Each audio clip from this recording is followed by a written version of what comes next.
নমস্কার আমার সকল প্রতিভাবান বন্ধুদেরকে, আশা করছি তোমরা সবাই খুব ভালো আছো আর আমিও খুব ভালো আছি। এই ব্যাগটার মধ্যে কী আছে সেটাই আজকে শেয়ার করবো তোমাদের সাথে। আগে আমি ভাবতাম ডায়েট করা মানে তো কোনো খরচাই নেই, তারপরে যখন আমি বুঝতে পারলাম যে ডায়েট করা মানে কিন্তু খরচা বাঁচানো নয়, উল্টে প্রচুর টাকা খরচ করা।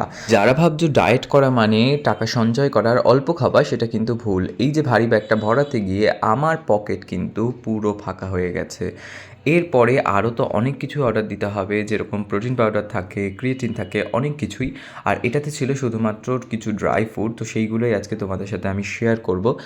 ফার্স্টেই যেটা ছিল সেটা ছিল পিনাট বাটার। পিনাট বাটার কিন্তু আমার প্রচুর লাগে, মানে মাসে 2টো করে তো লাগেই, কারণ আমাকে দিনে 2 থেকে 3 চামচ পিনাট বাটার খেতে হয় প্রতিদিনই। আর এই প্যাকেটে ছিল কিশমিশ। কিশমিশটাও 1 প্যাকেট কিনে নেওয়া হয়েছে, এটা অনেক দিনই চলে যাবে। আর এখানে ছিল ড্রাই খেজুর। বাজারের যে গুড় দেওয়া খেজুর সেগুলোকে যতটা অ্যাভয়েড করতে পারবে ততই ভালো। আর এখানে 2টো প্যাকেট আমন্ড নিয়ে নিয়েছিলাম। আর এগুলো একটু বেশি করেই কেনা হয়েছিল এই কারণেই, যাতে অনেকটা দিন চলে যায়। এই ভিডিওটা যদি তোমাদের ভালো লাগে অবশ্যই লাইক করো আর শেয়ার করো, আর আমার পেজটাকে ফলো সাবস্ক্রাইব করতে ভুলো না।